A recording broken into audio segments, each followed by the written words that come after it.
Ready? In Santa Clara, 5577. I'm gonna have a gentleman come pick me up in just a little bit, and he's gonna be downstairs in the garage. And him and the other gentleman are both cousins. Sergeant at Arms, please call our February 15th, 2022 council meeting to order.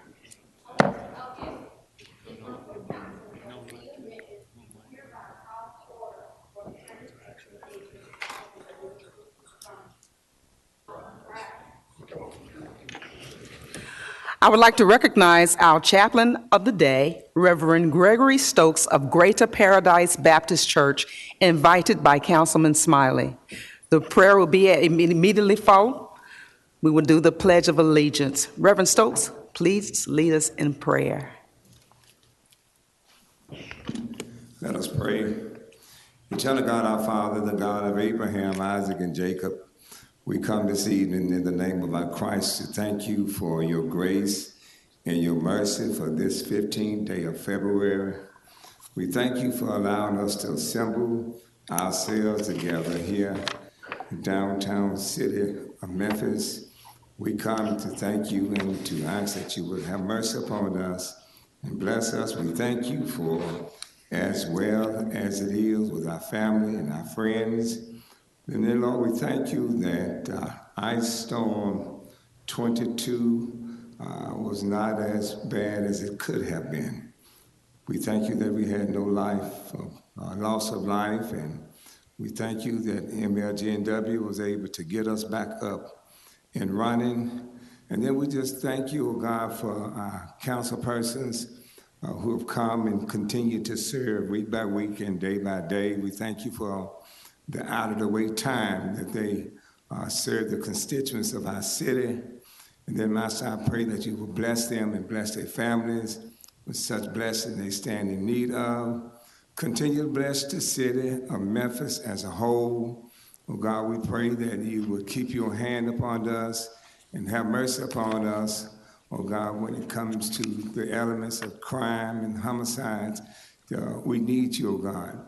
Help us to spread the word that we need to turn from our ways and turn to you. Then you said you would heal the land. Oh God, we thank you for the Young Actors Guild that have come to share with us on today. Father, we pray that you bless each council person individually and collectively. Continue to give them a spirit of unity that our city may move forward. Bless our mayor and the city and the county. We ask all these blessings in Jesus' name we pray. Amen. Amen. Amen.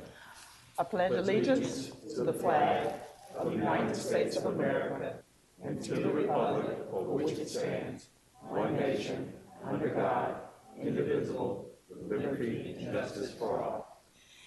Councilman Smiley, you may be recognized. Thank you, Madam Chair. I want to thank Reverend Stokes for being present today, but not only being present today, for being one of those faith leaders who are not just concerned with winning souls to Christ, but also concerned with the well-being of the people here, the condition of people here. So thank you for your service in the city, service to your congregation, but service to the greater Memphis community area. And I'm going to read what I'm supposed to be reading. Be it hereby known that Reverend Gregory Stokes, in recognition of a life of exemplary qualities, outstanding service to the city, meritorious involvement in humanitarian affairs, demonstrated concern for governmental processes, has been appointed Chaplain of the Day by the Memphis City Council, and is hereby entitled to all the honors, rights, and privileges and prerogatives appertaining to the office and to display of this certificate given under the seal this 15th day of February 2022. Chairwoman Jamita Swearingen, presented by Memphis City Council Member J.B. Smile. Thank you so much. But not only that, the Memphis City Council does not come empty-handed. We also have another gift for you. Here you go. Thank you so much. Thank you. Thank you. Thank you very kindly, Reverend Stokes. I believe Vice Chairman Jones has read the minutes for the February 1st meeting. Yes, Madam Chairman, I've read the minutes. Meeting minutes.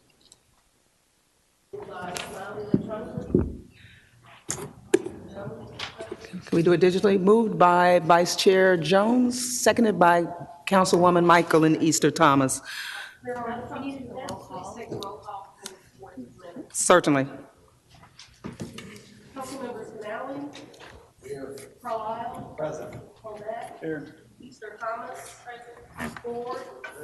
Johnson.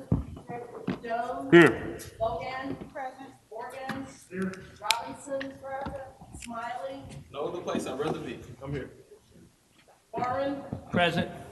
Chairwoman Swearingen. Present. Chairwoman Quorum. Thank you very kindly, Madam Comptroller. Chairwoman, you do have a quorum and all council members are present. Thank you very And kindly. we will continue with the approval of the previous meeting minutes. And we have electronically moved by Jones, seconded by Easter Thomas. That's correct. And I am prepared for the vote if you are. Thank you very kindly. The screens are clear. We may cast our votes.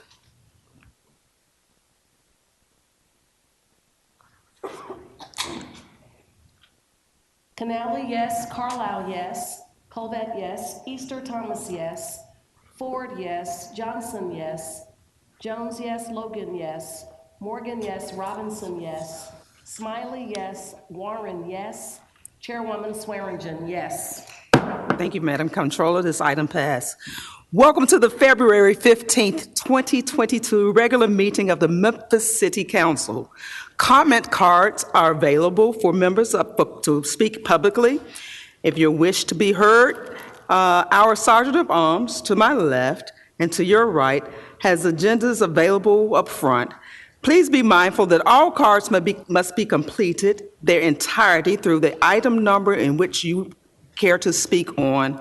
Cards that include topics and that are left blank will be held until the end of the meeting for general comment sections. All those wishing to speak on an item must turn in their comment card to the Sergeant at Arms before the item is actually called. As chair, I will only recognize citizens that properly registered to speak by submitting a completed comment card to your Sergeant of Arms to my left. Please turn your phones on vibrate. Make certain that we practice social distancing by remaining a seat or two apart. Please be reminded that all of us must abide by the rules of decorum during the council meetings. There are no holds, Madam Comptroller. Our add-ons are items 24, 25, 26, 27, 28, 29, 30. Same night minute items are items 5, 6, 25, 26, 27, 28, 29, 30. Thank you, Chairwoman Swearingen. Thank you very kindly. Madam Comptroller, please call item number 1. Item number 1 is a recognition of and performance by the Young Actors Guild. This presentation is sponsored by Chairwoman Swearingen. Thank you, colleagues. I have invited today the Young Actors Guild Theater and Dance Company to perform. The Young Actors Guild's goals are to motivate, inspire, and educate youth ages 5 to 17 years old in performing arts. The Guild was founded 30 years ago in Memphis by Christy Chandler. Her vision to impact youth through the arts has helped over 30,000 youth in Memphis.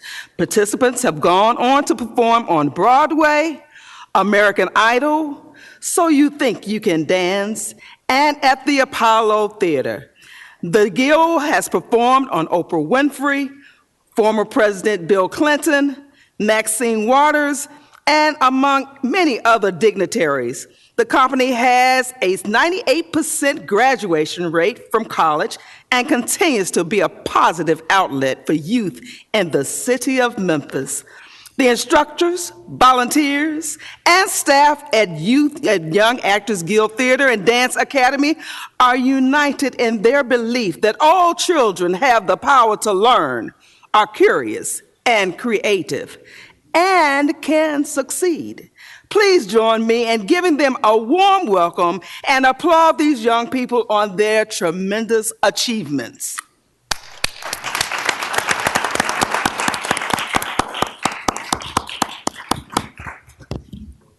Good evening. Good evening. My name is Christian Matthews, a proud graduating senior from East High School, home of the Mustangs. Standing before us today, we have beautiful black ballerinas that come from all walks of life. Orange Mound, South Memphis, Cordova, just to name a few. Our mission is to bring the arts back to the neighborhood.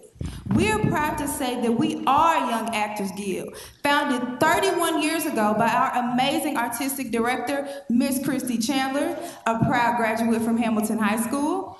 We want to today take you on a beautiful black musical journey. Here with Rooted Souls, we would love to honor those brave Memphis sanitation workers that fought for fair wages, equal rights, and fair treatment. You know, now we understand Dr. Martin Luther King's quote, "Darkness cannot drive out darkness, only light can do that. Hate cannot drive out hate, only love can do that." Thank you. Thank you.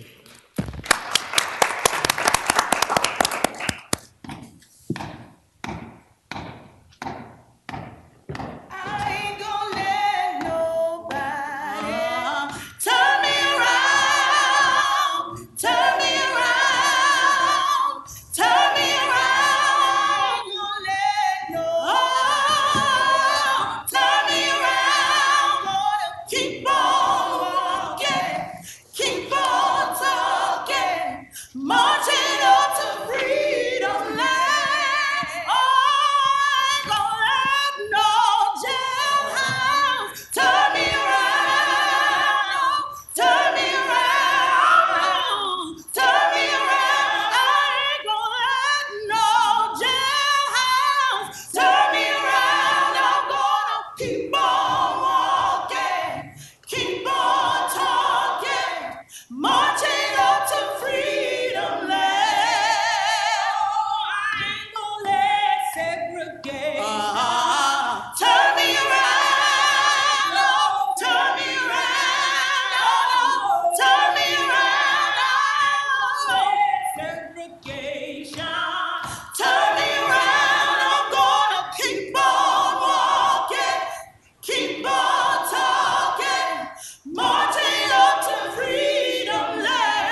recognize the parents and the supporters of the Young Actors Guild. Would you please stand?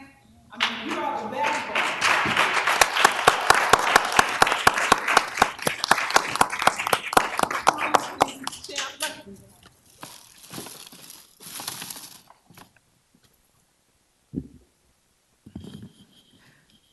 This is a special moment for me because the Young Actors Guild happens to be in District 4.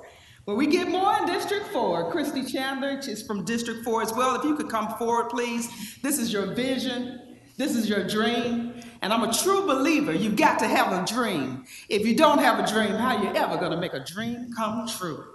And this is your vision, and this is your passion. Sabrina, I would be remiss if you didn't come up as well. Oh, you're videoing. You can come forward. Not only would I like to recognize you for your efforts for the Young Actors Guild, but I know you have a special day coming up very soon. Oh, yeah. February the 19th. So I would like to give you a certificate and appreciation of an outstanding contribution, but also wishing you a soulful birthday. Listen. Happy birthday to you. Happy birthday to you. Happy birthday, Miss Christie. Happy birthday to you. Yeah.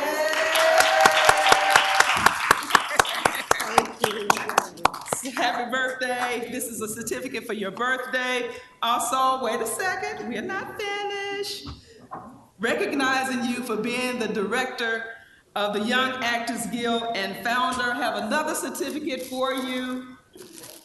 A token of appreciation. Thank you all so much for coming to the Memphis City Council. And Sabrina, we know that none of this would be possible if you're the backbone of this. Just like reward you with the certificate as well as a token of our appreciation. And again, Younger Actors Guild, we have certificates for you all. I'll let you distribute them to each one. I think their names are on them, Councilwoman. So I'll let they're gonna take care of it. Thanks again for all you're doing. Continue to have those high numbers and going to and seeking higher education. We appreciate you and continue to do great things. Thank you so much for coming to the Memphis City Council.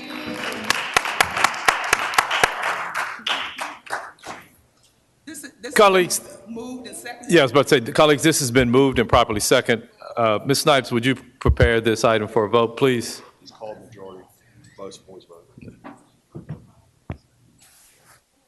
Okay. Colleagues, if you would cast your vote for this item.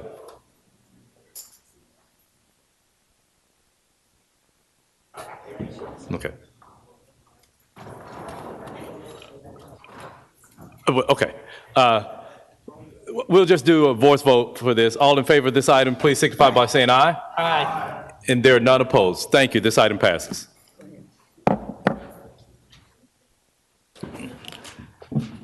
Thank you very kindly, Vice Chair. Madam Comptroller, please call item 25, ambulance revenue. This add-on.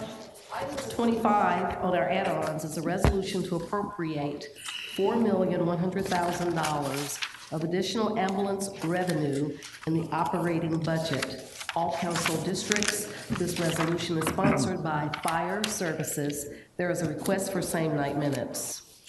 Thank you very kind. May we have this item moved and properly seconded? Correct on the screen. Yes, We don't have it on our screen. We still have item number 1, Madam Comptroller. Okay. This says 25. Okay, this item has been properly moved by Councilman Corbett, seconded by Councilman Carlisle. If you could clear our screen so we may cast our votes. Item number 25. Where's my pen?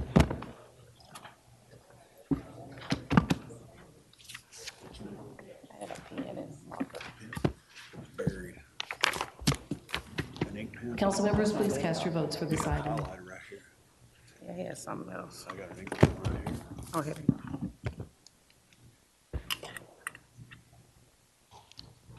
Have you cast your votes?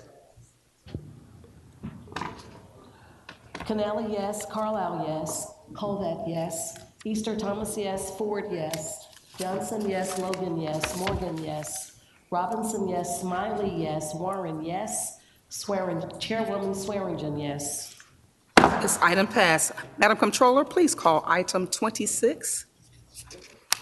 Or 25. We just did. Item number 26 is an appointment. Chief Deputy City Court Clerk, Edward Bowden. And there's a request for same night minutes. This item has been moved by Councilwoman Easter Thomas, seconded by Councilman Carlisle. Please clear the screen so we may cast our votes.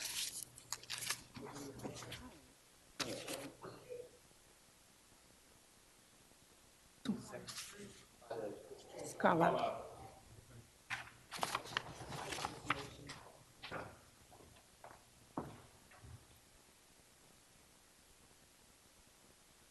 Can you clear the screen so we may cast our votes, Madam Clerk?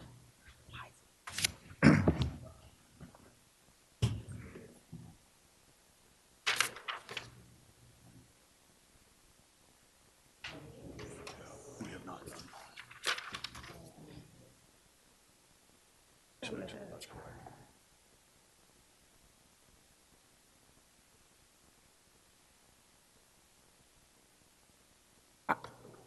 We're still unable to cast our votes.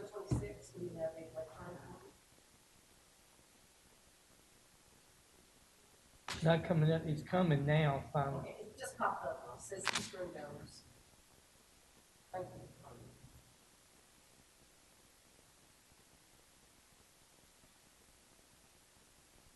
Madam Comptroller, we're unable to cast our votes. Thank you.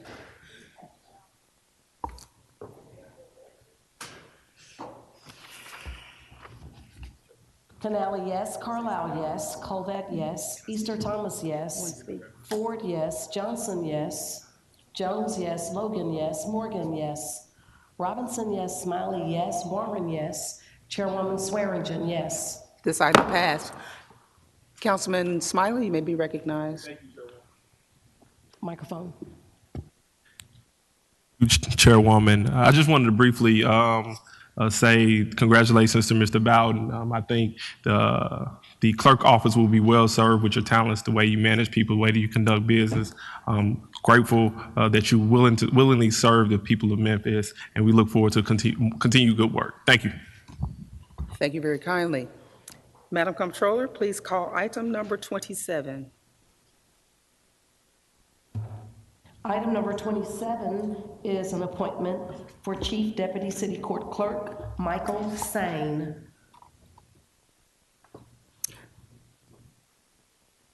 This item has been moved by Councilwoman Easter Thomas, seconded by Councilman Carlisle. Would you please clear the screen so we may cast our votes?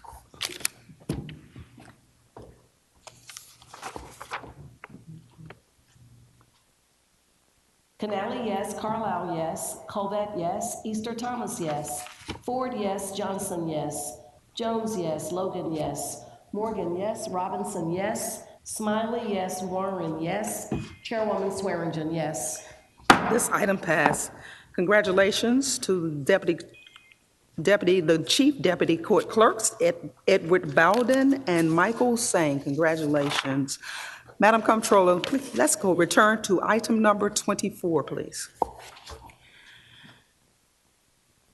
Item number 24 is an ordinance to amend section 2.20-5 of the Code of Ordinances of the City of Memphis pertaining to contract and salaries of the MLGW Division to raise the amount of contracts and salaries or compensation for employees or others requiring City Council approval to $500,000 and $180,000 respectively, to amend the language permitting the purchase of natural gas in accordance with MLGW MLGW's large customer prepay program and gas rate schedule G-13 previously approved by this council, and to ratify and approve the execution of workers' compensation settlement agreements between MLGW and its employees.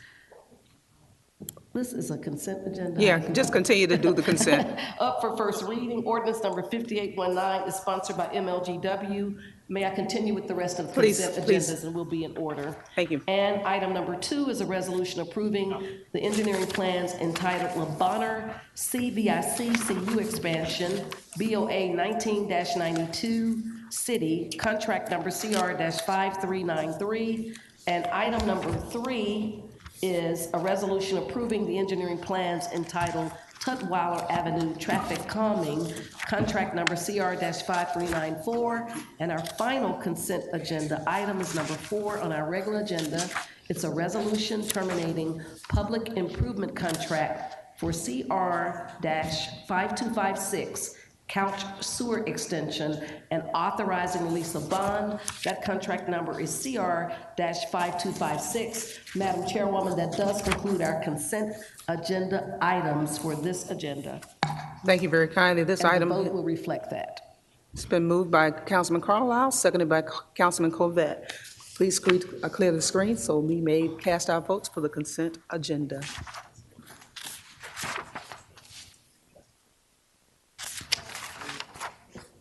The consent agenda. Canali, yes. Carlisle, yes. Covette, yes. Easter Thomas, yes. Ford, yes. Johnson, yes. Jones, yes.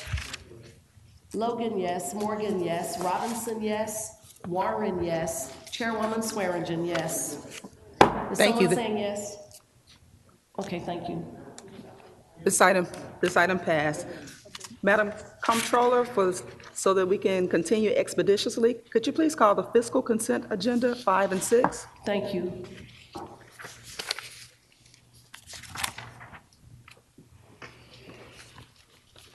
On our fiscal consent agenda, we have items number 5 and 6. Number 5 being a resolution accepting grant funds in the amount of $100,000 from Bank of America for the Memphis Office of Youth Services Employee Youth Summer Experience Program. All council districts.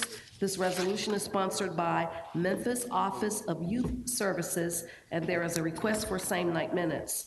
Item number 6 is a resolution to accept, allocate, and appropriate grant funds in the amount of $11,848.86 from the Shelby County District Attorney General's Office for the Federal FY18 Innovative Prosecution Solutions for Combating Violent Crime and Illegal Opioids Grant Program.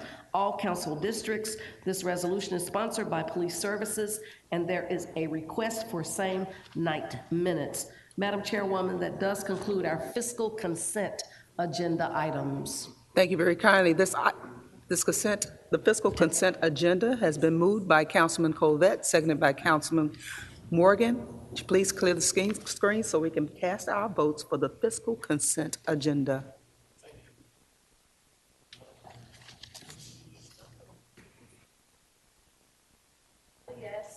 Canali, yes. Carlisle, yes. Covette, yes. Easter Thomas, yes. Ford, yes. Johnson, yes. Jones, yes. Logan, yes. Morgan, yes. Robinson, yes. Smiley, yes. Warren, yes. Chairwoman Swearingen, yes. This item passed. Madam Comptroller, MLGW, fiscal consent. Number 7 on our regular agenda, being a resolution awarding contract number 12326, Dell Backup and NSX replacement servers to Dell Marketing LP in the funded amount of $199,748.16. Item number 8 is a resolution approving change number 3 to contract number 11595, Telvent Maintenance Agreement with Schneider Electric Smart Grid Solutions, LLC, formerly Telvent USA, LLC, in the funded amount of $43,609. Item number 9 is a resolution approving change number 5 to contract number 12324, Express Suite Support Services with Intellium Incorporated, in the funded amount of $17,237.40. Item number 10 is a resolution approving change number 1 to contract number 12235, TIPCO Jabbersoft Reporting Software subscription with TIPCO Software, Inc., in the funded amount of $162,294.94. Item number 11 is a resolution awarding contract number 12352, Smith Driving to Smith System, Inc., in the funded amount of $300,000. Item number 12 is a resolution approving change number 1 to contract number 12150, Mallory Wash Water Recovery with Chris Hill Construction Company, LLC, to increase the current contract value in the amount of $33,475. Item number 13 is a resolution awarding contract number 12337, Palmer Distributed Process Control, DPC installation to Tri-State Armature and Electrical Work, Inc., in the funded amount of $113,019. Item number 14 is a resolution awarding contract number 12336, Morton Distributed Process Control, DPC, installation to Tri-State Armature and Electrical Work, Inc., in the funded amount of $347,723. Item number 15 is a resolution awarding a purchase order to Automotive Tool Group for a vacuum priming system in the amount of $64,254.40. Item number 16 is a resolution awarding a purchase order to Industrial Controls and Electrical, LLC, for distributed process control panels for Palmer Pumping Station in the amount of $197,658.28. Item number 17 is a resolution awarding a purchase order to AutoNation Ford Memphis for 1/2 ton pickup trucks in the amount of $2,036,521. Item number 18, resolution awarding a purchase order to Rush Truck Centers of Tennessee for the purchase of a 6-yard dump truck in the amount of $101,367. Item number 19 is a resolution awarding a purchase order to Infinity Supply, LLC, for lamps in the amount of $54,855. And our final item is number 20. It's a resolution approving change number 1 to contract number 11834, Legal Research Services with LexisNexis, a division of Relics, Inc., in the funded amount of $15,525.01. Madam Chairwoman, that concludes our MLGW fiscal consent agenda items. Thank you very kindly. Well done, Madam Comptroller.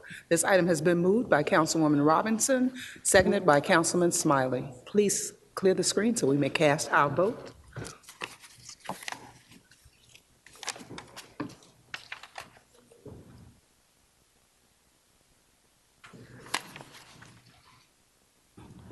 Canali, yes. Carlisle, yes. Colvett, yes. Easter Thomas, yes.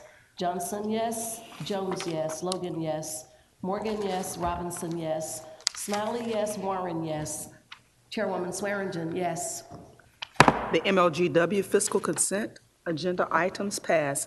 Madam Comptroller, may we return to number 28, our add-on items? Thank you, Madam Chairwoman. Item number 28 is... Thank you, Madam Chairwoman. Item number 28 is a resolution in opposition of Senate Bill 0029, House Bill 0105 of the 113th session of the General Assembly, all council districts, This resolution is sponsored by council members Easter Thomas, Jones, Smiley, Ford, Johnson, Logan, Robinson, and Warren. There is a request for same night minutes. Councilwoman Easter Thomas. Chairwoman, the committee recommends approval. I so move. This item has been moved by Councilwoman Easter Thomas, seconded by Councilwoman Logan. Please clear the screen so we may cast our votes for item number 28.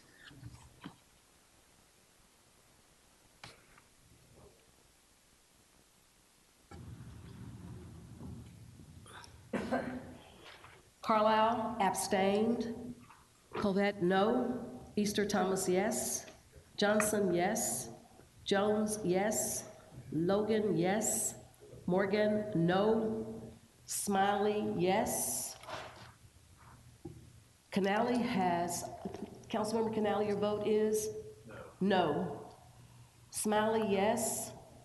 Councilwoman Robinson, your vote is? Councilwoman Robinson, yes. Warren, yes. Chairwoman Swearingen, yes. Councilmember Ford, also yes on this item. This item passed. Madam Comptroller, item number 29. Item number 29 is a resolution to amend Section A of the Council Rules of Procedure, all council districts. This resolution is sponsored by council members Smiley, Robinson, Canali, and Carlisle. There is a request for same night minutes. Thank you very much. Madam Chairman, the committee met. We have held our comments and questions until now, I believe. I would also like to be asked as a co-sponsor, but it's already been moved by Chair Lady Swearingen. So noted, and we will add you as a sponsor. But it is moved to the floor.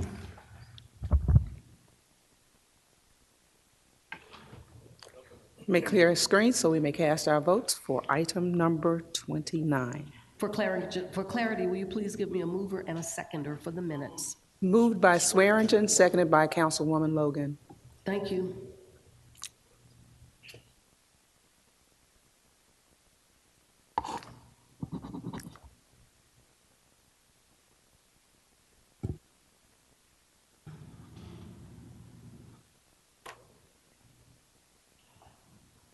Canali, yes. Carlisle, yes. Covett, yes. Ford, yes. Johnson, yes. Jones, yes. Morgan, yes. Robinson, yes. Smiley, yes. Warren, yes. Chairwoman Swearingen, yes. This item passed. Item number 30. Yes, 30, One second, Councilman Warren. Madam Comptroller, item 30. Very much. Item number 30 is a resolution to approve, allocate, and appropriate funds in the amount of $1,892,769 from FM Global for contract construction, CIP project number PK to be determined, Mud Island Marina repairs, District 7, Super District 8. This resolution is sponsored by Memphis Parks, and there's a request for same night minutes. You're recognized, Councilman Warren. thank you. You got ahead of myself. Committee met, recommend approval, and I so move. Could you do it electronically? Thank you. This item has been moved by Councilman Warren, seconded by Councilwoman Easter Thomas. Please clear the screen so we may cast our votes for item number 30.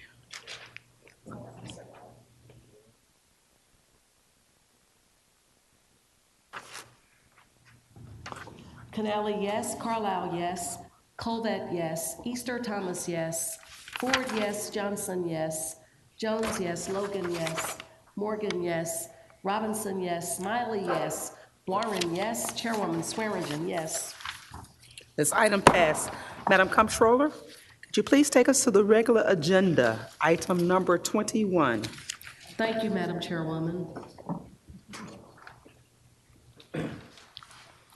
Item number 21 is appointments to the Memphis Landmarks Commission, Mario Walker, Memphis Shelby County Community Redevelopment Agency, Emily S. Greer. Councilwoman Easter Thomas.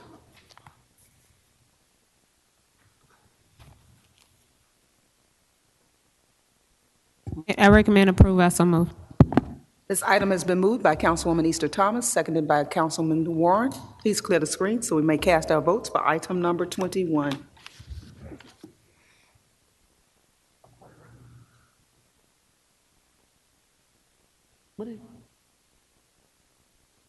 Card. We have a speaker approaching. Before I call the roll call. Thank you very kindly. Please announce your name and your address for the records. Joe Kent, 5111 Flamingo. I believe this appointment of Emily Greer of the CRA is a living nightmare due to Greer's close association with the racially diverse and failed Memphis Tomorrow Complex. Memphis Tomorrow Complex is responsible for Memphis ecosystem decline that has occurred without an external event over the last 20 years. In her testimony, Greer failed to say why she wanted to serve or what she wanted to make better. The CRA needs someone with an accounting background because for years now they have failed to keep their books. Next, when submitting ethics committee nominees, a bios should be in the public legislative packet. Bios have not been submitted for Krohn and Thomas in the legislative packet, and bios for sitting members are not accessible over the web. This is a slot product for an ethics committee. And finally, I do not think you even know what ethics even is. I believe in many cases you confuse ethics for legal evaluations. Ethics is about morality, and to that extent, there are incidents of ethical but illegal behavior as exhibited in, for example, civil disobedience. And then there is unethical and immoral but legal behavior as contained in the mayor's state funding proposal for the Riverfront, Leftwich, and Brooks, while ignoring the public disinvestment donut hole in South Memphis that has led to population decline and legislative seat loss for all of us in Shelby County. The whole state can see the donut hole in the center of the city of Memphis. And we're asking for money for the Riverfront, Leftwich, and Brooks, which the private donors are not even meeting their commitments. Thank you. And I oppose Emily Greer. Councilwoman Easter Thomas. The committee may recommend approval. I so move. Thank you. Do you have that moved by Councilwoman Easter Thomas, seconded by Councilman Warren, Madam Controller?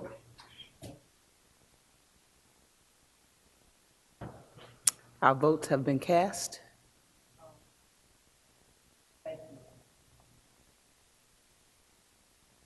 Canale, yes. Carlisle, yes. Colbert, yes. Easter Thomas, yes. Ford, yes. Johnson, yes. Jones, yes. Logan, yes. Morgan, yes. Robinson, yes. Smiley, yes. Warren, yes.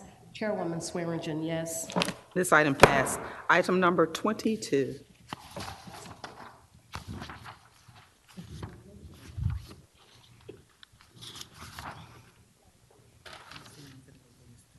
Item number 22. Yes, ma'am. Thank you. Item number 22 is an ordinance adding a method of payment provision and defining commercial property to Chapter 41 City Code of Ordinances, Wreckers and Towing Operators, up for third and final reading. Ordinance number 5818 is sponsored by Councilman Jones and Councilman Smiley. Councilman Smiley. Yeah. Am I hot? Okay. Thank you, Madam Chair. The committee met. Take word of action. The council deems advisable. With that, I so move. Could you please do it electronically? This item has been moved by Councilman Smiley, seconded by Councilman Warren. Please cast. That's a Smiley. Oh, Councilwoman Johnson, you may be recognized. Should I queue on this? 1 second, Councilwoman. There you go. I'm asking for clarity from the sponsors of this ordinance. Can you exactly tell me, are you saying that a person must accept some particular form of payment? I'm not clear on this. Are you talking to, I think Councilman Jones want to speak to this issue now. Okay.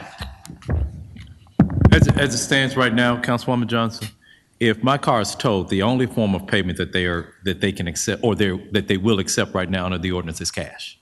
So it can be midnight, I have to go to an ATM machine, and from a public safety standpoint, that's the only way that I can get my car. What this ordinance is saying is that you may accept cash, but if I don't have cash, I can pay with a credit card or another form of acceptable payment. But this is expanding the payment methods that can be used in order for somebody to obtain their vehicle after it has been towed. May I ask a question, Yes, Chair? yes, ma'am. So you're telling the business what form of payment they have to accept in daily operation? Is that what you're saying? Yes. Can I ask this question of legal way? I guess we're in the third reading. I don't think we ever had a discussion on this one yet. Well, so from the standpoint, they have to have a permit that's granted by the city in order for them to tow. Okay. And so for us, in granting that permit, we are saying that you have to accept more than just cash in order for you to obtain that permit to tow a car. Okay, but in the if city limits of Memphis. so my question is, if I don't want anything but cash, can I turn you down with the credit card? Well, I would say yes, but the response to that would be, you would not be able to obtain a permit in order to tow in the city limits of Memphis if you do not accept the form of payments that are spelled out in our ordinance. Or, yes, in our ordinance. Yes, please. He sounds like Lawyer Jones. Because you are granting permission for them to operate in this fashion, you can condition that permit. Now, I will tell you that we have had litigation. There's federal laws that allow wreckers operators to operate independent of our ordinances, but I do think this is a reasonable limitation. So it's not a limitation, but a requirement, right? In order, they have to accept both cash and credit cards. Okay. Or even right now, the way that we're going to a cashless society. Right now, they can say, I want to accept your PayPal. Mm-hmm. They can say, or I want to accept your Zelle. They're just saying, hey, give me $150 and dead presidents. Okay, I just wanted clarity. You know, there's other places that won't accept PayPal, won't accept, everybody has their guidelines. So I guess with the concept that they have to actually have a permit and operate under the guidelines of this permit, we're adding this as a requirement. So I thank you for your clarity. Thank you, Wade. Carlisle, thank you. Councilman Carlisle, you may be recognized. Thank you, Madam Chair. I said this in committee, I'll say it again. You know, there are just some things that are, you know, I think Councilman Jones used the term common sense earlier when we were talking about recruiting. This to me is a common sense solution to an actual problem. And there is, in my humble opinion, there's no overburdensome issue for any sort of vendor, including the cost of it. The majority of firms that are not set up or not large enough will pass through the servicing fee of 2.5% to 3.5% to the user anyway. And he's not requiring to use one specific form.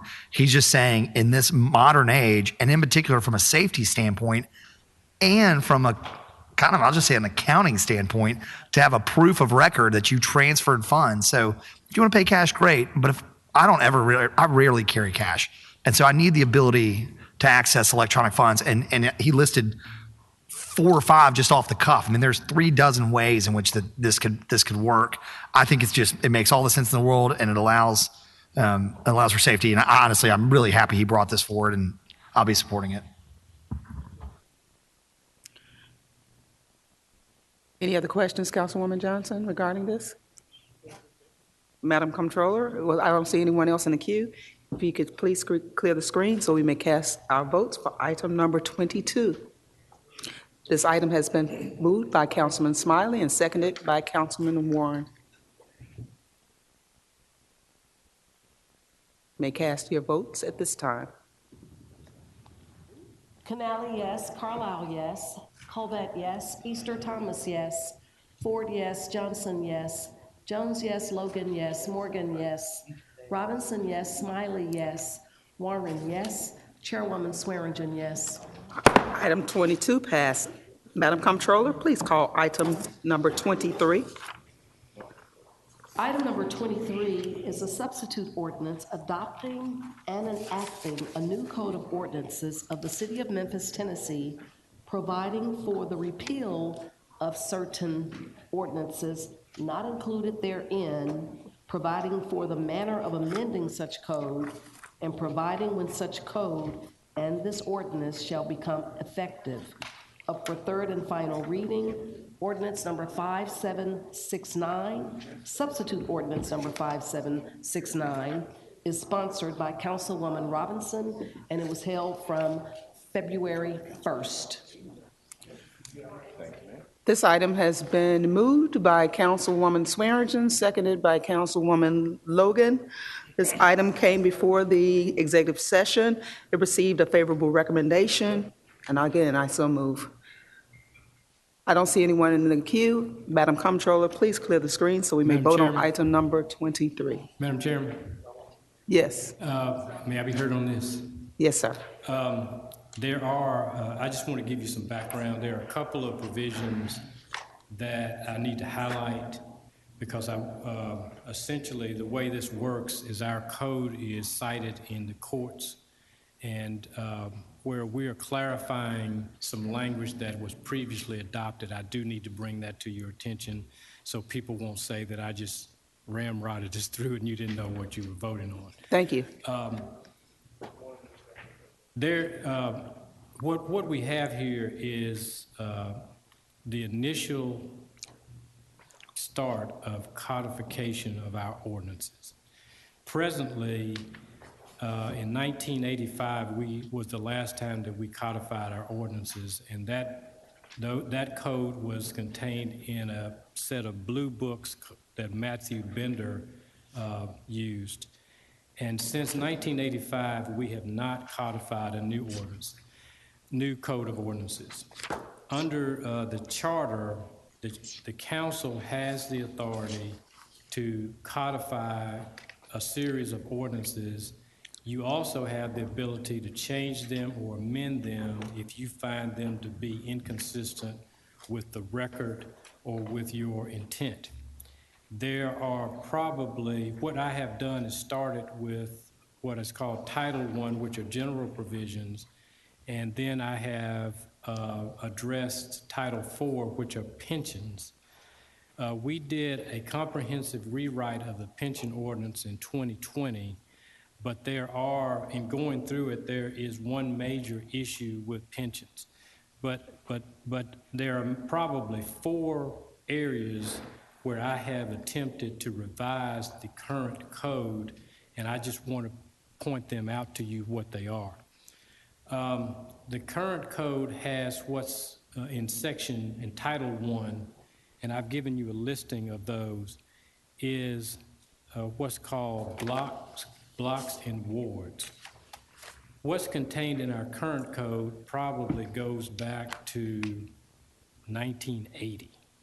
We've changed our blocks and wards and our corporate limits multiple times through annexation, through de-annexation, and that language is obsolete.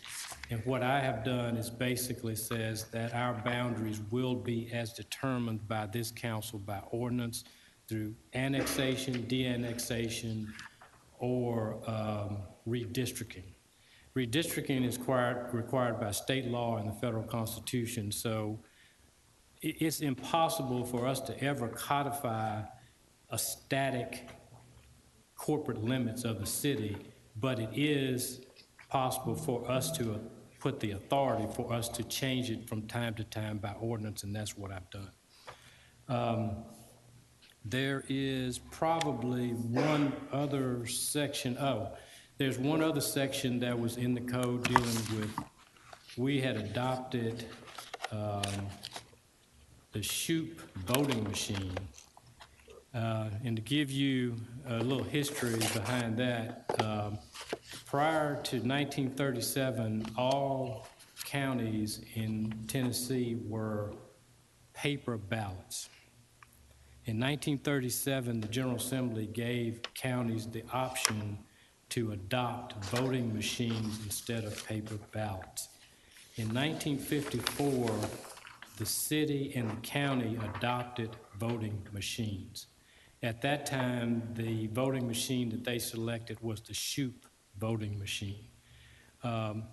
Interestingly, the county would not have done it unless the city joined in, and we did a joint contract where we both paid for those machines. And they were used in this county until 2006, at which time the county switched over to what's now known as the Diebold machines, which is what we currently use. So that language in our code was obsolete, and basically all we have done is says that based on the 37 law, we adopted voting machines, and we don't have to take any further action because the county paid for those new machines themselves. The law has changed. Now the director of elections and the election commission, they have exclusive authority to select the machines. The county pays for them. They can ask for the municipalities to pay, but they never have done that before. The state usually contributes some money. So that language was changed. I wanted you to understand that. Other than that, in Title I, there were no changes. The books that we now have, they look like this.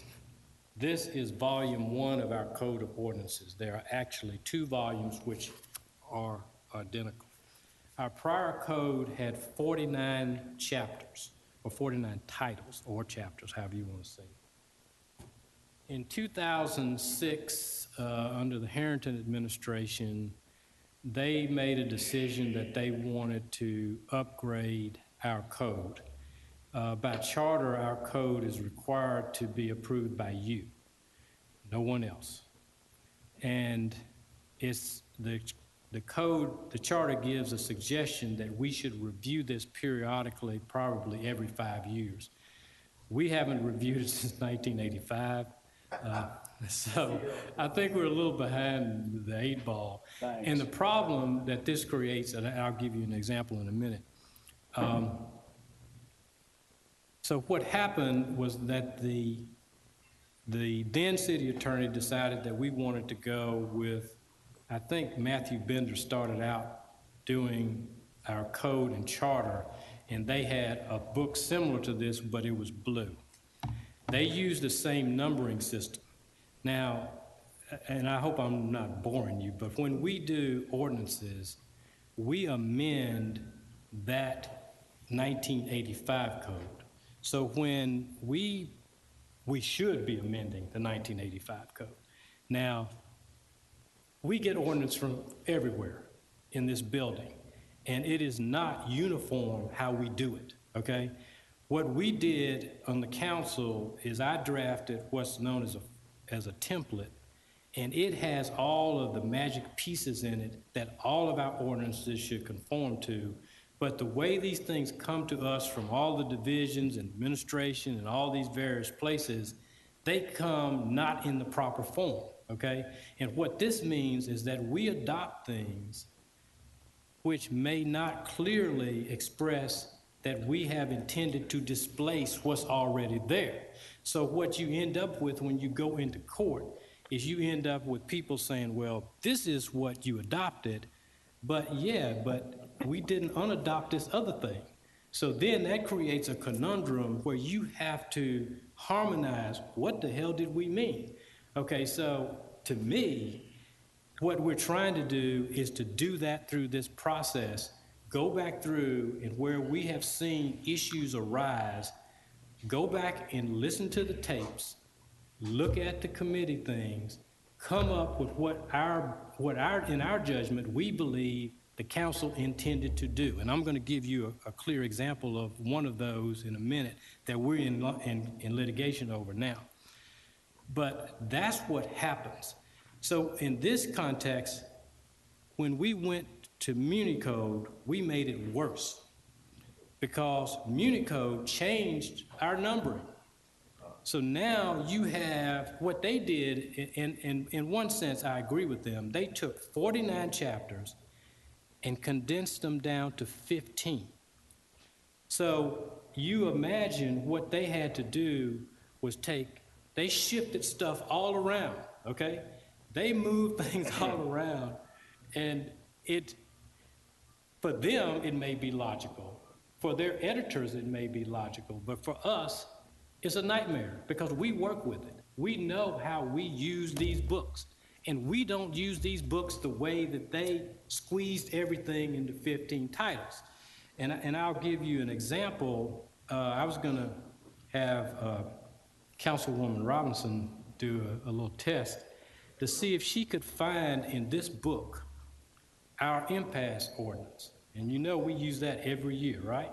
So there is a chapter in this book called Personnel. So if you go to Personnel, you'll see all these regulations, but there's no impasse ordinance in here. And every time we come up with this issue and I pull this book out, I'm going, where is that thing? I look all over this book, I can't find it anywhere. So then you go to Title V, Revenue and Finance, and it's buried in there. There it is. But I have wasted hours trying to find out where the hell is the thing in these books, okay? When logically it should be in Personnel. I will give you another example. That this is our charter, right? And our charter contains our original charter, which was made up of a bunch of private acts until we adopted Home Rule in 1962. After 1962, the only way that we can have a charter amendment is by a referendum ordinance. The people vote on it, and it's basically their law, not our law. We put it to them, and they approve it. You look in this charter, there is an ordinance where we revised council districts in 2003. After we went to the Super District, 7th District in 1995, the court required us to do that by charter amendment. That structure was put into our charter. From that point on, we amended it by ordinance. This ordinance is not a referendum ordinance. It is a simple ordinance, but it's in the charter book, okay? You come back at the back of this document, there's another one, which fixes and determines the salary and compensation of mayor. This is a simple ordinance, but it's in the charter book. There's a similar one dealing with the city court clerk. It's an ordinance, not a charter provision. So you have all these types of things, and I'm not faulting MuniCode. Their editors basically use their judgment about where these things are placed, and it has a big difference in meaning, okay? People say, this wasn't an ordinance, it was a charter provision. So we wrestle with the courts trying to explain what this is when we need to have more clarity in how we go about this. So what the approach is going to be is we're going to take one title at a time, and we're going to have a series of codifications. We're going to straighten all this stuff out once and for all, and the book is going to be a loose leaf book that's like this. There are going to be 3 of them that's kept with value. And this is going to be the gospel. This is going to be the only thing that you can cite in a court of law. You can't cite MuniCode because MuniCode is nothing but a republication. We have not adopted MuniCode. And if you look at MuniCode, they have a table of contents where they have a section which says adopting ordinance. And it's got reserved, and that means they don't have one. They do not have an adopting ordinance for this. And what has happened is we go to court and people are citing from this document, and this document isn't official. MuniCode's banner on their online thing said, this is not official. If you have questions, you should see city officials for the official version. Now, the problem that we have with one version of the pension ordinance is in a series of documents that I gave you a minute ago. They had a yellow top on it. And I just want to walk through how this is a problem. The first thing that I give you is Ordinance 3907. And if you notice, it uses the code numbering, 25-1. Under Muni Code, that is 4-1-4-1 or something. I don't know what it is. But when we amend, we use that number. We don't use that number. Now, we have had ordinances. We had one on alcohol near schools where OPD used the Muni Code number. They amended the Muni Code. They didn't amend this. It's a nightmare. So I want to walk you through this one. So this one deals with pensions. If you look at 25-1 and turn the page, there is a section that deals with, on page 2, it says paragraph 4, average monthly compensation. If you turn to page 3, it says 1978 plan. And I want you to just see if you can just follow with me. Just be patient with me. All right, so in the 78 plan, it provides that, and I don't know if you know how you calculate a pension. You calculate a pension by taking what's known as the average compensation for a finite period of time, average monthly compensation. And under the old ordinance in 1989, it was 3 years, the highest 3 years that you worked. So you would take the average monthly compensation for the highest 3 years, and then you would multiply it by a percentage, which is 2.25 or 2.5 times every year of service that you have, up to a maximum of 73% of your compensation. That's the maximum pension that you can obtain. This is the base. It was 3 years, consecutive years of service. And then they had a special provision for police officers that had more than 30 years, I believe, of service. That's the way it was in 1989. So if you turn the page to the next yellow sheet, you'll see that in 2001, it was amended.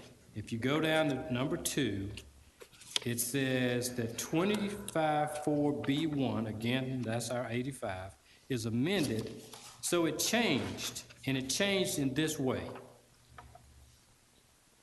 For general employees, which are all of us, to digress a minute, the pension ordinance has separate classifications.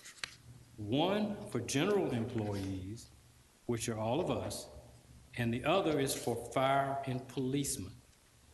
Fire and policemen have a separate classification for which they received favorable provisions.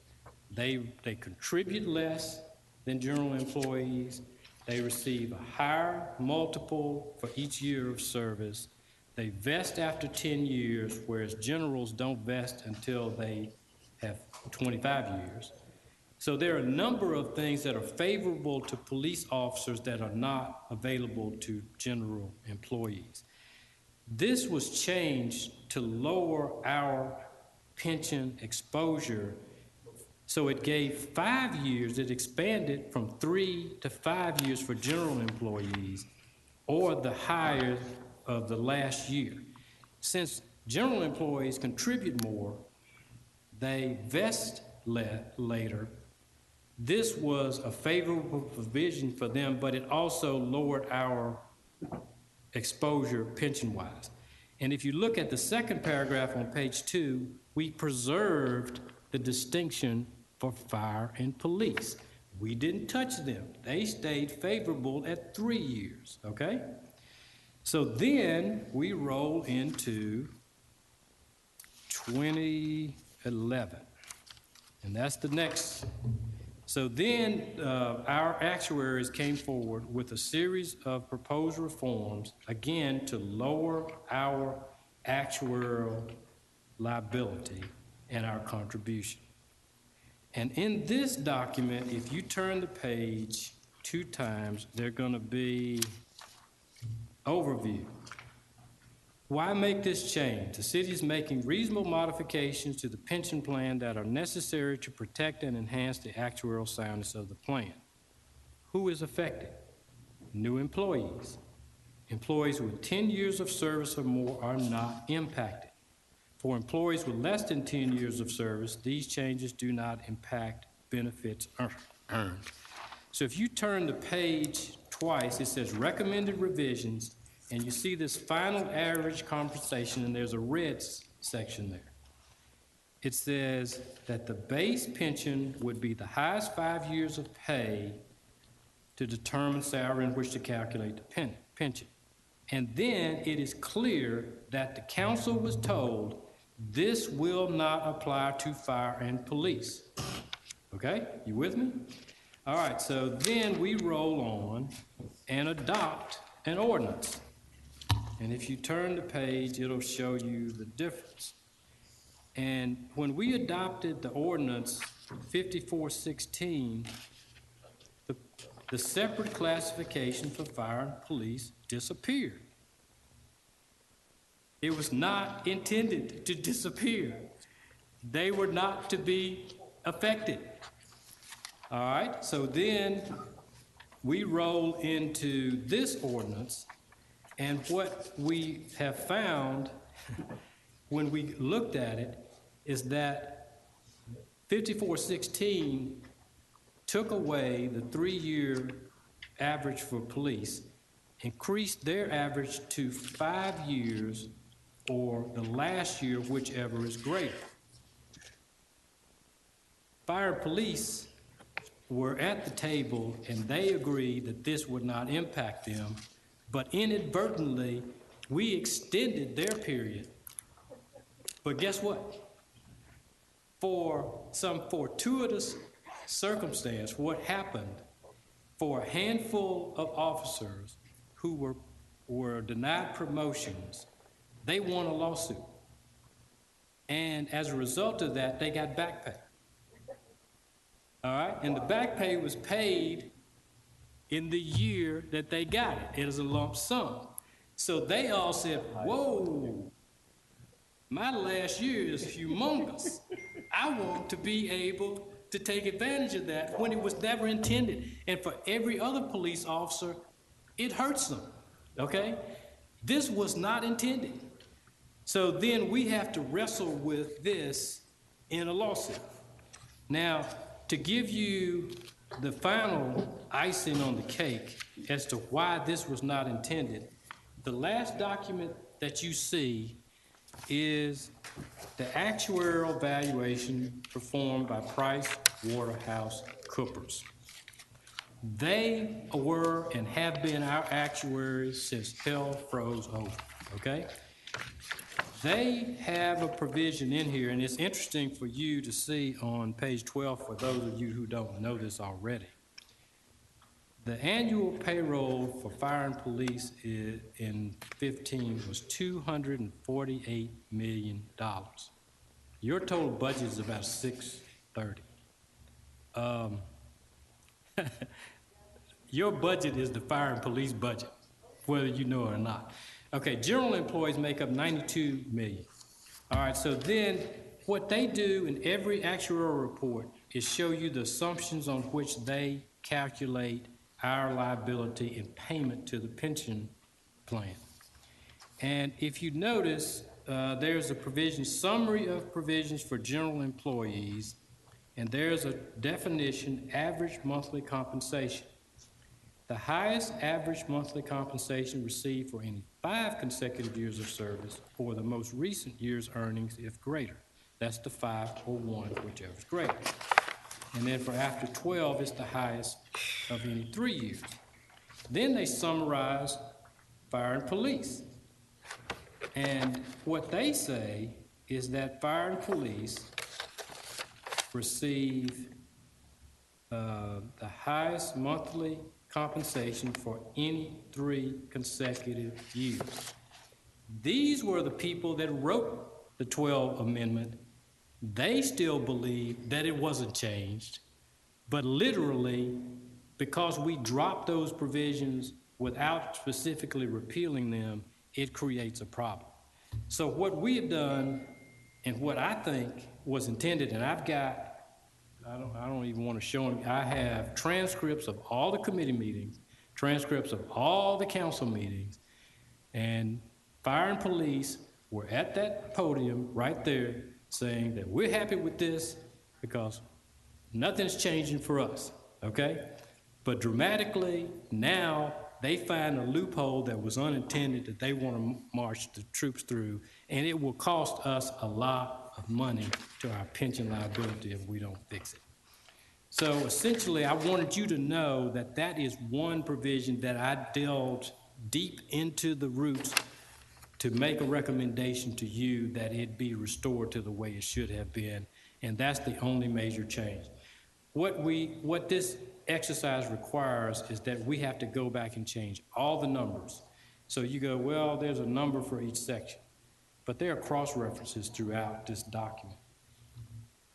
The pension ordinance is 400 pages. It is massive. And it took a lot of time to go through and fix it. And it's been fixed. So now what I am recommending to you is that we adopt this book, which is Title I, General Provisions, and Title IV, Pension and Retirement System. We also have the library system, which was included in a separate chapter for libraries, but Unicode put it with this one, and I mean, it's a whole separate retirement system. But just to, I mean, I'm just giving you the boring details of what's required in publishing such a document. I think now that we have a handle on how to do it, we may be able to employ some college students to assist us with it and expedite this going forward. But it needs to be done because this document is being used by our courts, and it needs to be correct. Otherwise, we're going to have a lot of problems. I'll answer any questions if you have any.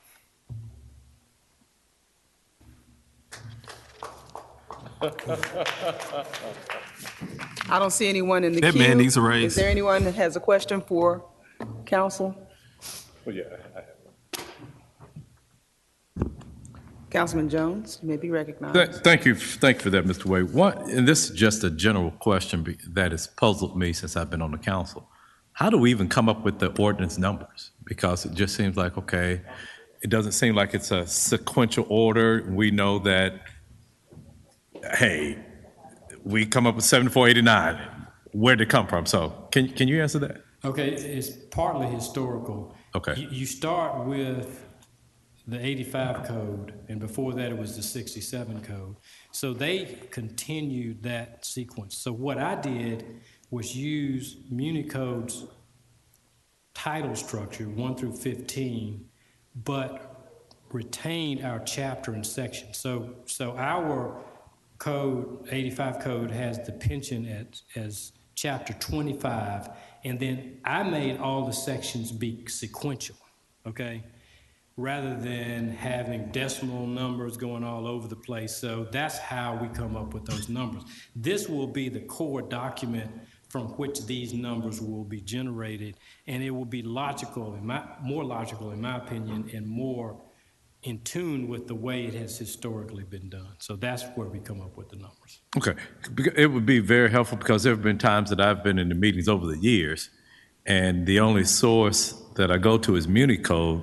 And before you giving this presentation here, I didn't know that there was a conflict between the two. I could be looking up something and maybe stumbled upon it, but now don't we have on our website, don't we have a link to Municode? Isn't that where we send people? And what this ordinance says it says one or two things. It says we're gonna have our own source document that's gonna be maintained by us.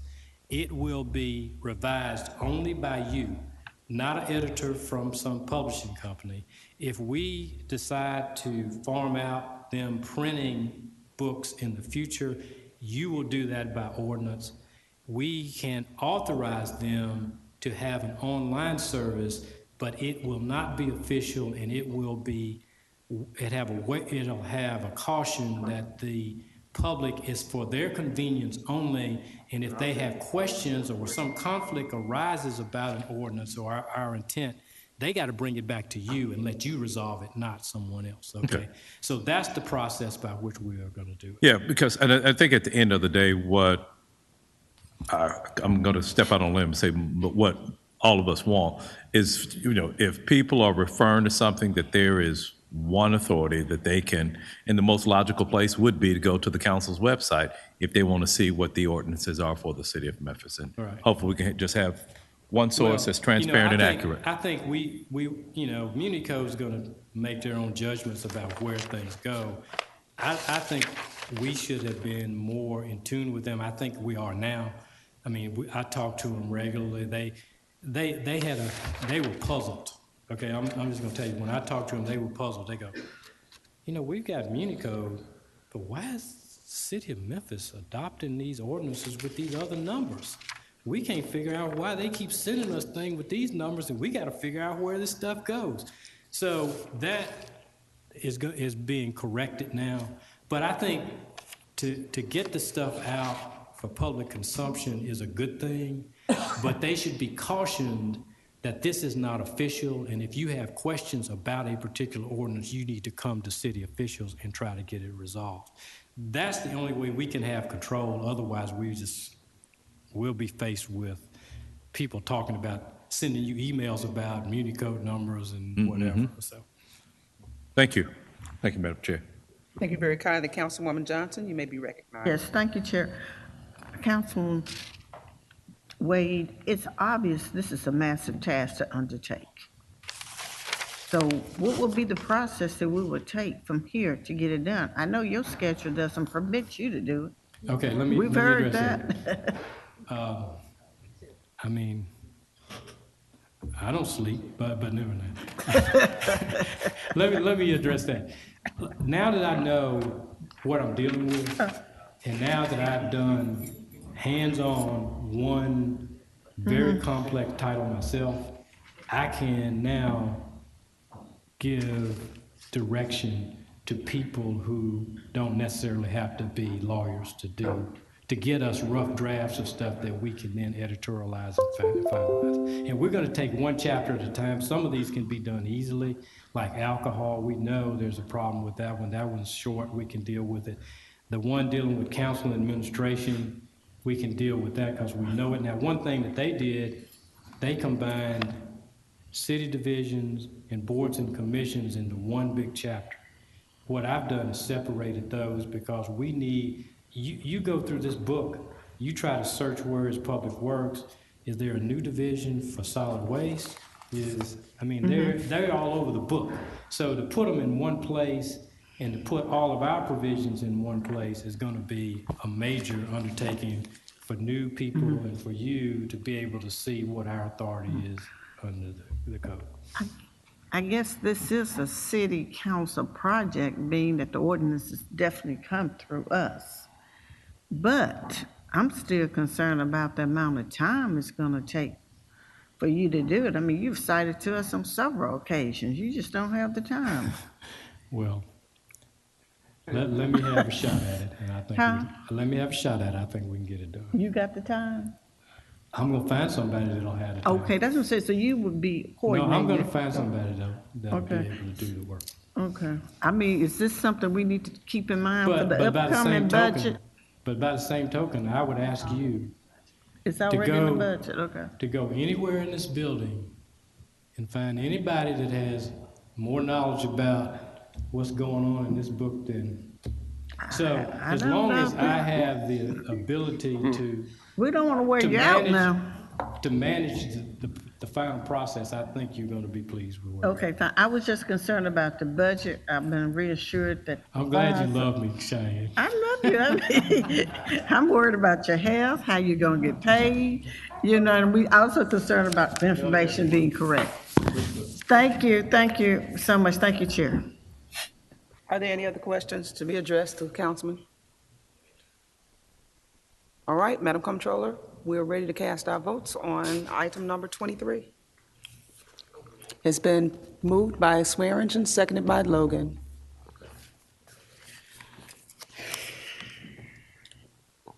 Thank you. Canali, yes. Carlisle, yes. Colvett, yes. Easter Thomas, yes. Ford, yes. Johnson, yes. Jones, yes. Logan, yes. Morgan, yes. Robinson, yes. Smiley, yes. Warren, yes. Chairwoman Swearingen, yes.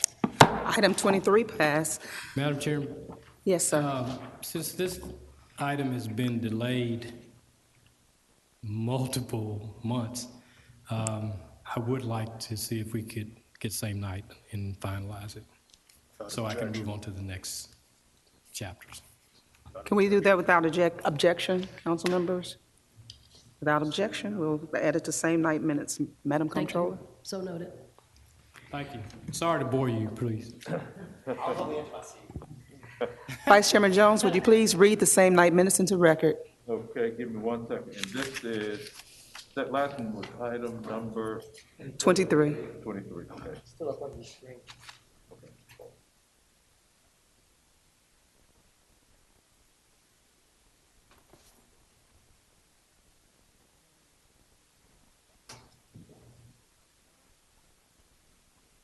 So, Madam Chair, the same night minutes for tonight are items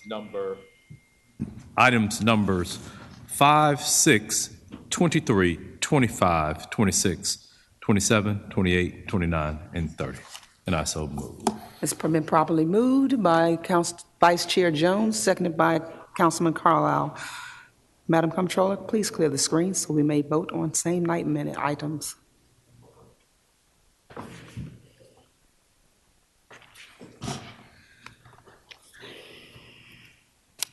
Easter Thomas is in receipt. Canali, yes.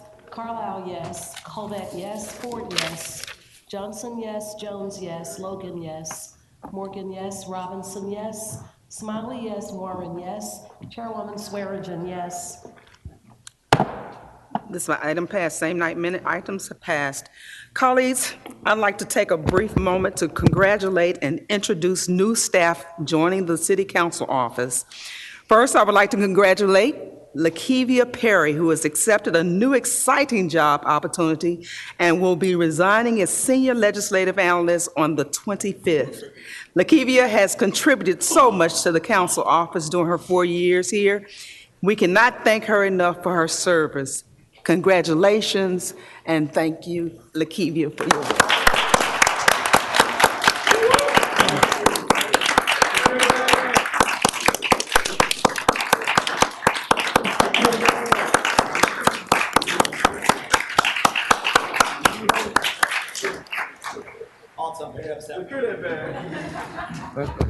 Chase, I booed her for it, for leaving. We're going to miss you, though, Lakeith. I'm proud to announce Clay Wilson has accepted a new position as research analyst with the council office. Clay is a dedicated and talented individual, and we're so pleased he will continue to serve the people of Memphis in his new role. Congratulations, Clay.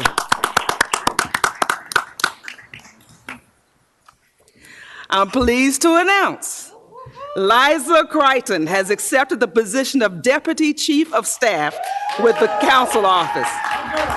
Liza has proved to be very bright, hard-working analyst who has been very helpful to the Council Office. She's gone through several big staffing changes. We thank her for her willingness to lead and congratulate her on her promotion as the Deputy Chief of Staff.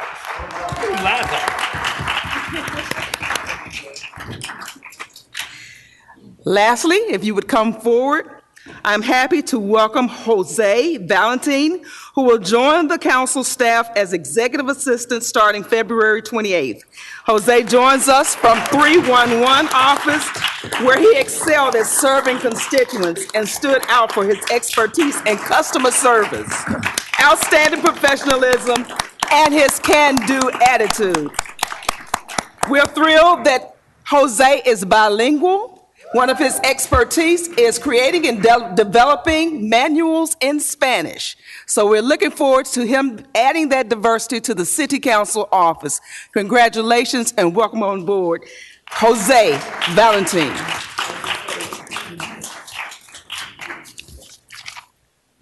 Sergeant at Arms, do we have any additional cards that have come before us?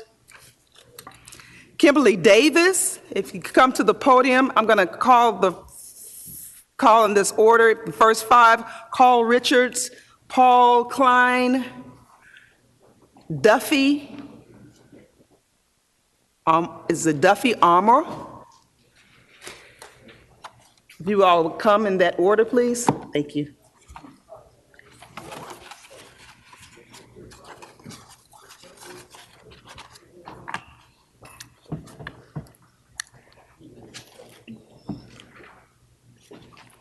If you could state your name and address for the records, please.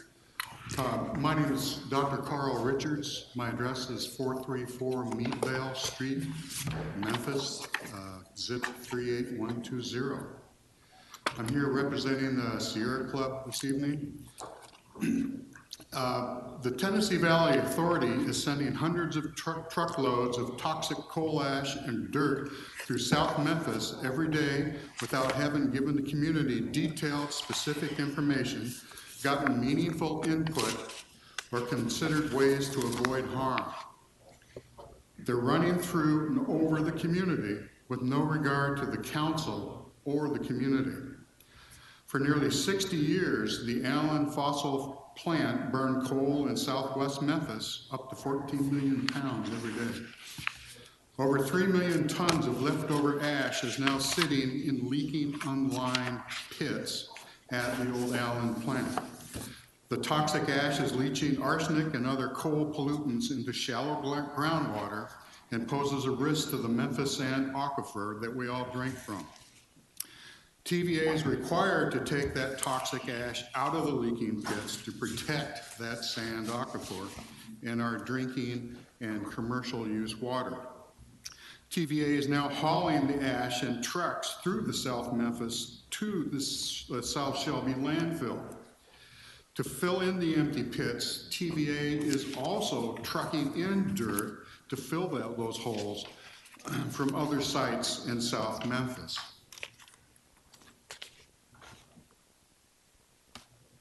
Thank you very kindly. Our next speaker, Paul Klein. State your name and address for the records, please, sir. Yes, my name is Paul Klein.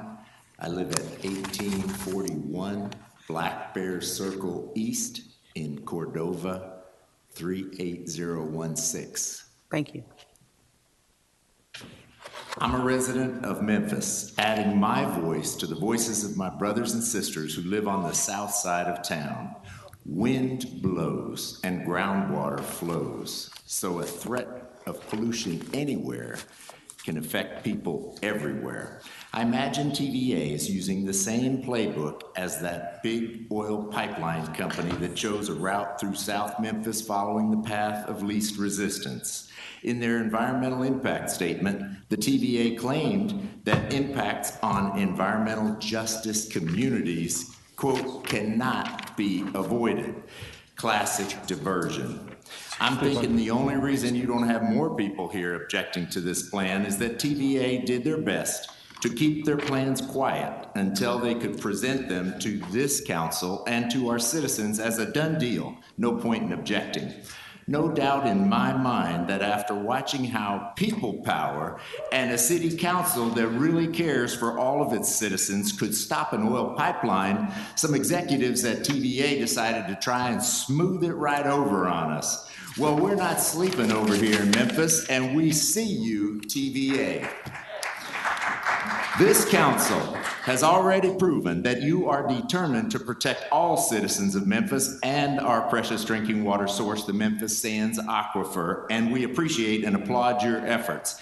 TVA plan holds the possibility of future damage to our environment and our citizens' health. Let's get all the possibilities assessed. Let's call for more transparency from TVA about any other available options besides keeping the toxins hovering over our drinking water and threatening future generations in Memphis and the 8 other states that our aquifer supplies. Please hold TVA accountable. Use your power to request that a supplemental environmental impact statement be done forthwith. Thank you. Duffy Marie. If you state your name and address. Yes, I'm Kimberly Davis, and my address is 1753 Berwyn Road, zip code 38116. I'm a current resident of Whitehaven. My mother lives in Oak Haven, and I also have a brother that lives in Westwood. So my family will be directly affected by this course of action by TVA. Thank you for your time, ladies and gentlemen of the council. Today, I want to raise my concerns with my fellow residents of the areas affected. Currently, we already have issues with pollution, with damaged roadways, and with noise. And this is going to add fuel to the fire. I implore you, on behalf of other proud Memphians as myself, to please consider the quality of our life.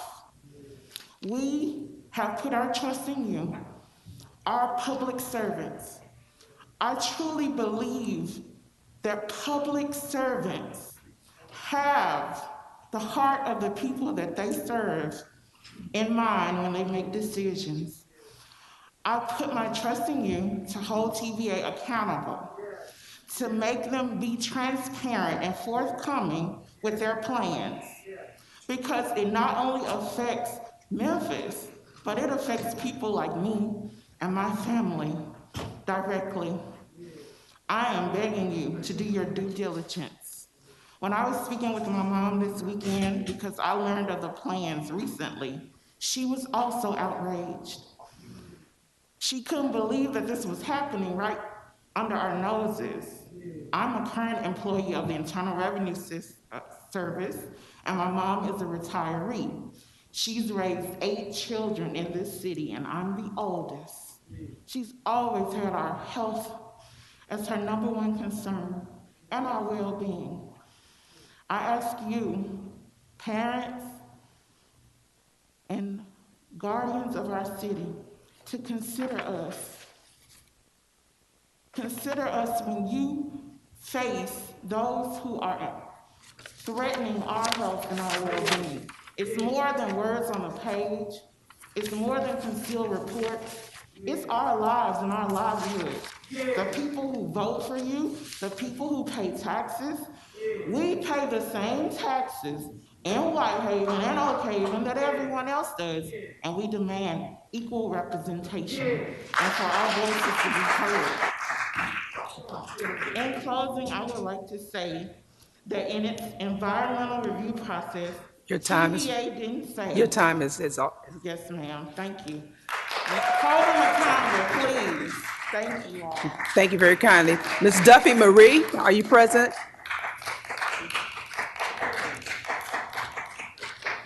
Ladies and gentlemen in the audience, if you could hold your comments so that we can hear the speakers clearly, we would be appreciative. Duffy Marie Arnold, 1662 Autumn Avenue, Memphis, Tennessee, 38112. Good afternoon, council members and Madam Chair, and thank you for the opportunity to speak. I'm the Southeastern Climate Justice Organizer for the Climate Reality Project, and I am standing with our community and our coalition members today, asking you to require TVA to do its supplemental environmental impact statement for the toxic coal ash removal from the Allen fossil plant. I know the South Shelby location also came as a surprise to you as council members. This location will move toxic coal ash from one point with known breaches above our Memphis Sands aquifer to another point still above our aquifer at a potential risk to our natural source of drinking water for all Memphians. And why is our South Memphis community that is already burdened by toxins and hardship and has 4 times the national cancer risk being subjected to almost 10 years of moving 3 million cubic tons of toxic coal ash through it, adding more health threats to the air? How would you feel if these trucks with their fly ash risk and dirt were rumbling down your streets past your family members and children playing outside hoping for fresh air and healthy recreation? Up to 10 years of this. Already, Memphis has an F in air quality according to the American Lung Association. Why are other safe, known alternatives not being fully explored? Why is Memphis the location for the burden of all of this coal ash when we are not the only ones who benefited from this source of power? TVA is a federal power utility and should be following federal guidelines laid out by NEPA, and the EIS should be done for our site-specific location and impacts, not a hypothetical generic environmental justice population imposed by the TVA's boundary analysis method as was originally done. Taking all of this into consideration, I implore you to take the necessary next step. A community already known to struggle with environmental injustices from fossil fuel toxins should not be a default pile on the burden of toxic coal ash. We need accountability, community input, and we need the supplemental environmental impact statement now. Thank you. Thank you. Reverend Gordon Myers. Reverend Myers. Followed by Pearson.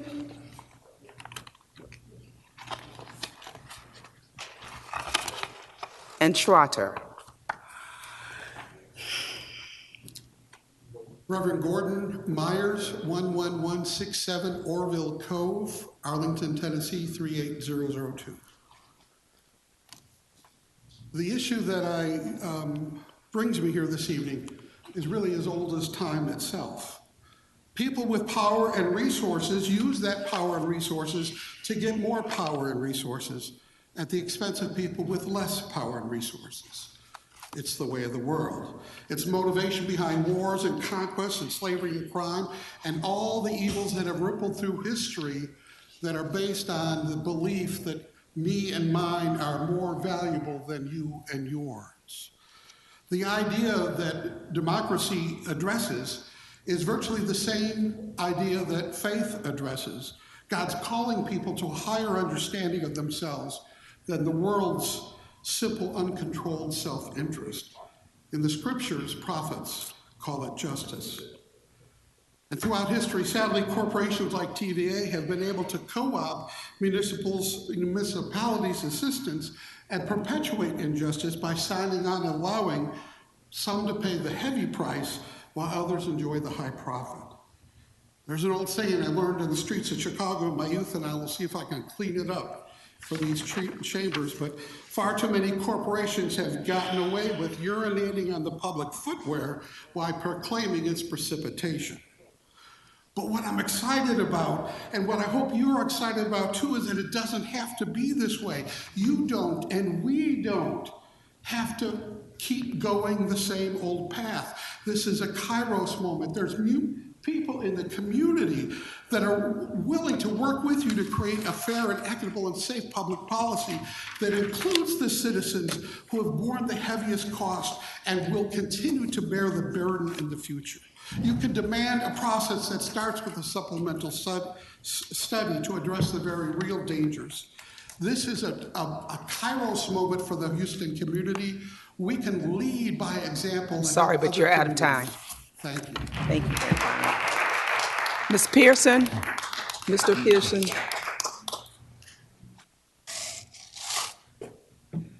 And Trotter, if you could come forward. Kent and Johnson. Okay. Hi, I'm Justin J. Pearson, 1110 Starline Road. It's good to see everyone. Today, we know that TVA is moving coal ash in Memphis, Tennessee. That was not disclosed. That was not shared publicly. There were no notices given to the community. In fact, I've talked with the neighborhood association leaders of Boxtown, Westwood, West Junction as well. The way that they are operating is perpetuating the cycle of exploitation, and it is continuing to operate in a way that is clandestine between TDEC and TVA that is going to ensure that our community is suffering the worst impacts of their decision-making processes. We need a supplemental environmental impact statement so that we can understand what the site-specific ramifications of their decisions really are.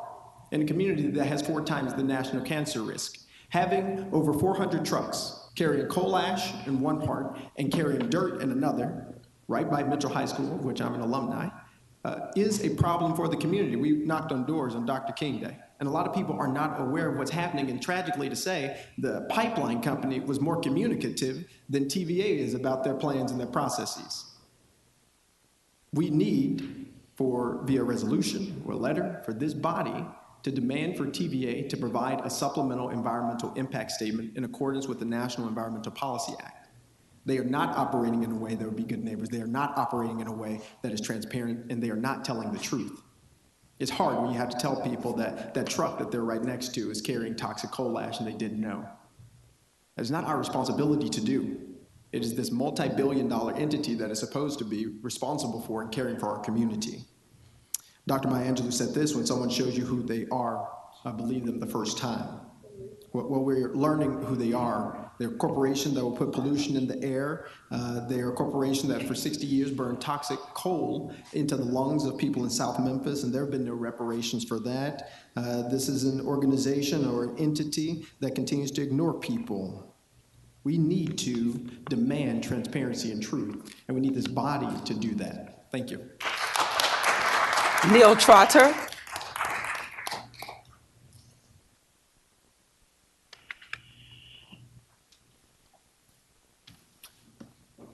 Neil Trotter, 1639 Monroe Avenue, Memphis, Tennessee, 38104. I am from the Memphis branch of the National Alliance Against Racism and Political Repression. I'm here in regards of Antonio Jackson, Justice for Antonio Jackson, a petition. He was an unarmed black man, 27 years old, was killed, shot and killed in his apartment complex parking lot by Shelby County Sheriff's Office, August 16, 2021. Little is known about the incident, and what is known is conflicting. The Sheriff's Office has said that they shot Antonio because he tried to run the officer over, but many eyewitness accounts say that the officer jumped onto the car and Antonio was acting in self-defense. We have organized a petition to ask for transparency for the issue. Any type of footage, body cam footage of the incident, as well as just any type of investigation that can be released to the public. So far, nothing has come to that. We have reached out to the county mayor's office since November of last year. No response, nothing. They're trying to sweep this issue under the rug, and we ask that the city council reach out to your constituents about this issue. Find the petition. You can Google it. You can contact me. Email neil.isaiah.trotter@gmail.com. I'll be happy to share with you the petition. And we're just trying to get the word out. We're just trying to let people know that this is an issue, that there's a movement behind it. There's a petition, and just trying to get the visibility. Thank you. Thank you very kindly. Joe Kent.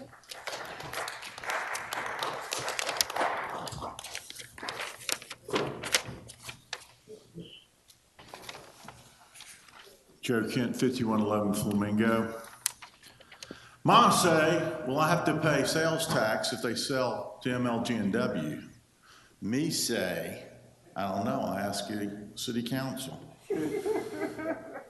Here's the thing, even before sales tax considerations, there's nothing in the data that I've found that says energy cost is the source of a high energy burden in the city of Memphis, but instead low wages. In fact, my own actual bill study validates the MLGW billing study.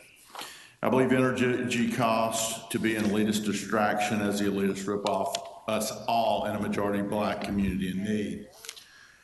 Finally, I think we can commune and come together and collaborate on the following. Many of us have our own reasons on this matter, and it's not just one reason, but many reasons. I would ask that you speak as a body and recommend an unbinding replacement for Mr. Otis Sanford as a U of M Hardin Chair of Excellence in Economics and Managerial Journalism at the University of Memphis. These are the grounds. Mr. Sanford exhibits poor leadership and judgment required for the Hardin Chair. Mr. Sanford openly acknowledges personal skill deficiencies required for the Hardin Chair, and Mr. Sanford possesses deficient academic credentials required for the Hardin Chair. I have an entire paper that supports the above overall, and it is not just one reason in particular, but I believe Mr. Sanford works to surrender the local narrative and voice to the elitist small few. Please take this work up to recommend Mr. Sanford's replacement. Thank you. Thank you very kindly. Angela Johnson.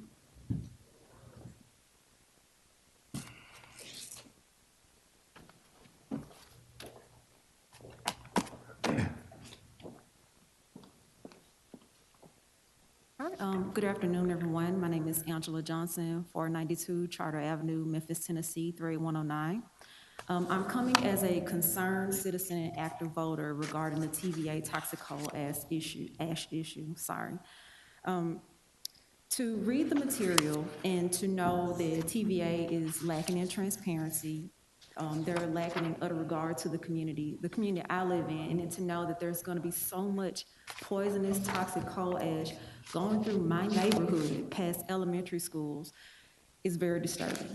It's actually terrifying to know how this can impact not only drinking water that I'm using, my grandmother is using, my family is using, but it's impacting our air quality. And our air quality in that area is already being negatively impacted, and it has been for so many years. And TVA is trying to come along and make things worse. And they're not being transparent. They're not giving enough information. They're not caring about us as a people in a community here to say that they're gonna do the time, the diligence to do the research to see how this will impact us. And they're sending the message loud and clear that they don't care about our area. They don't care about children that still live there, don't care about innocent elderly people who cannot defend themselves, and they're sending a message that they don't care about hardworking, tax-paying citizens who are already living in an area that has rough roads, already living in an area that's already impacted by an environment, the toxic environment that's being sent off by Allen, the company downtown on President's Island, and not to mention crime. So this community is already overburdened. My community is already overburdened. And that's why I'm calling to you as leaders, elected officials, to stand up and demand that they supply a supplemental environmental study. And that's all I have to say. Thank you. Thank you. This brings us to the end of our meeting agenda. I will entertain a motion to adjourn. Move to adjourn. This meeting is adjourned. Have a great evening. What are they going to do?